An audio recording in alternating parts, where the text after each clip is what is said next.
Neil Druckmann is one of the most hated people in the video game industry because of The Last of Us Part 2. He boasted about how they let fans down and how they wanted to go in their own unique direction with the game, but now he's saying that he wants to wind down his video games work, but nobody seems to care.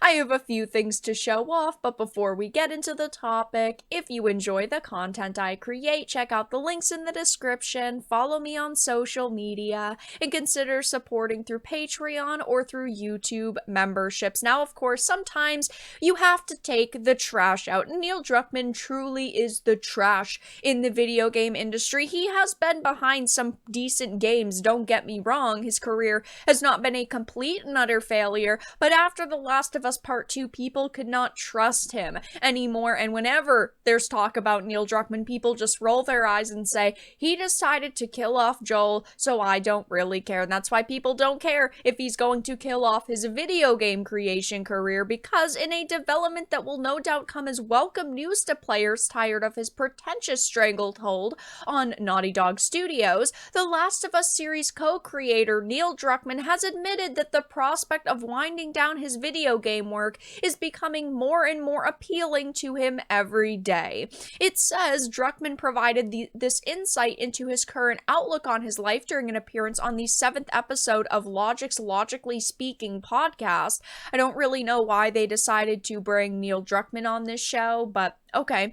Asked by the show's host, he was asked, do you see yourself making video games forever, or have new passions arisen in you? The Naughty Dog creative director admitted that while he's had other opportunities that I've enjoyed, like working on the HBO show, working on the Last of Us themed haunted house for Halloween Horror Nights at Universal, in terms of video games, I don't see myself doing this forever at this scale. Turning to provide explanation as to the main reason behind his changing attitude towards his career, he then told Logic, you were talking earlier in the conversation about how you were entering this new phase in your life where your kids are number one, and I'm in a similar place where my kids are number one. Now, of course, when it comes to Neil Druckmann and Naughty Dog over the past few years has definitely fallen off in popularity. Yes, there are plenty of people who did like The Last of Us Part 2, and of course plenty of people who ended up defending them come hell or high water. They did not care, but there are plenty of people who were also extremely disappointed with The Last of Us Part 2 and the direction that Neil Druckmann ultimately went in. Now, of course, there were not a lot of us who were surprised by this move, given Neil Druckmann is someone who wanted to, bring the gaming industry into the modern times, okay? They wanted to make all of these modern changes, and they do think that there are so many things wrong with the industry and, of course, with the games that have released over the past few years. They definitely do have a lot of activists at Naughty Dog, lots of progressive people. And this is a major reason why Neil Druckmann is so disliked at this point, because instead of creating content for consumers, he was basically creating content for himself and the other activists that work at their company. Now, obviously, if he retires from Naughty Dog in the next few years, nothing is going to change at Naughty Dog, because ultimately they are just a cog in the Sony machine, and there's deals that are worked out surrounding their controversial title, The Last of Us Part 2, because it's still sold well due to people's high expectations after the first game. I know that the HBO Last of Us show was popular, and it seems like people did like it, but let's be fair here, the story was completely based on the first game, the one that everyone loved. So now that we're going into Season 2 and delving into the territory of the second game, the game that a lot of people weren't happy with, that included Neil Druckmann and his team's different forms of activism, I think there's a possibility that the second season won't go as well, but I guess we'll have to wait and see what Naughty Dog does with the third game and what Neil does with the show. And while I would love to be positive and say that maybe they can change for the better, I just don't see that happening. I mean, Neil Druckmann is close friends, or at least was close friends, with Anita Sarkeesian. She ended up consulting on The Last of Us Part 2, and I feel like they would still bring her back for Part 3 because the game was still successful, because they did still ultimately sell a lot of copies of it, because there was so much hype behind it, even though it left a lot of people disappointed.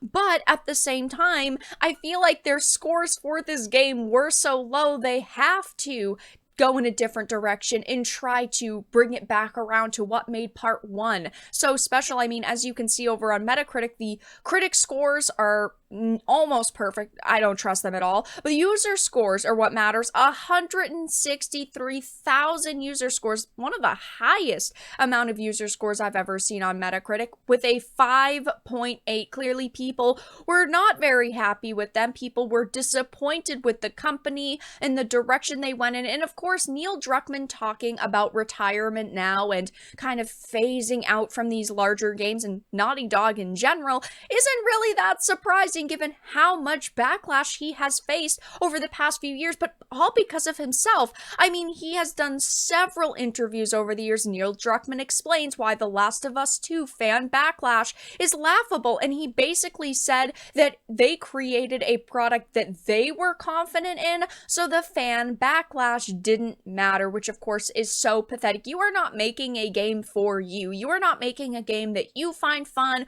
or you find hilarious. Yes, you should obviously have a certain level of passion with the product that you are creating, but at the end of the day, it is for consumers. If I don't buy it and my audience doesn't buy it, what does it matter, Neil Druckmann? Who are you creating the game for? Are all of your employees going to buy 10 copies, 20 copies, 30 copies each?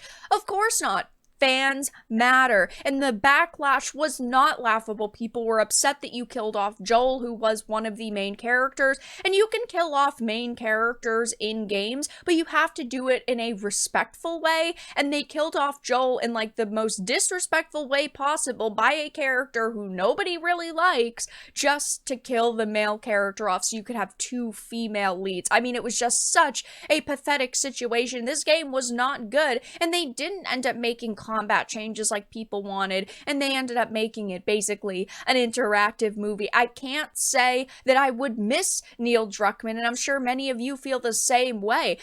Even though nothing will change at Naughty Dog, he is one of the major problems at the company and one of the people who did end up fighting for this drastic Last of Us Part 2 that most people did not like. And you know what is laughable? The fact that he is now saying this in order to get attention, because that's all that it really comes across as. When Last of Us Part 2 came out, all he wanted was the spotlight. He wanted everyone to be talking about him and all of his hard work and all of the decisions that they made that went into this game. But instead now of saying, yeah, you know, we completely understand that there were some people that didn't like that, and that's perfectly fine, he's doubled and tripled down and honestly now tried to make people feel bad for him and almost go, no, Neil, you can't leave. You're the heart and soul of Naughty Dog, which of course is not going to happen. It will be interesting to see if he ends up coming out and saying anything else, if he tries to make people feel bad for him again now that he's trying to wind down his video game work. But I think that he should just leave Naughty Dog now, and maybe they can salvage part 3, but part 2 is so bad, I don't think a lot of people are going to give part 3 a chance. But that's all that I really had to discuss in this video. Let everyone know your thoughts in the comments section down below. If you enjoyed this, make sure to give it a like, and if you didn't, make sure to give it a dislike. I appreciate your support either way, but I will talk to you all again in the next video really soon.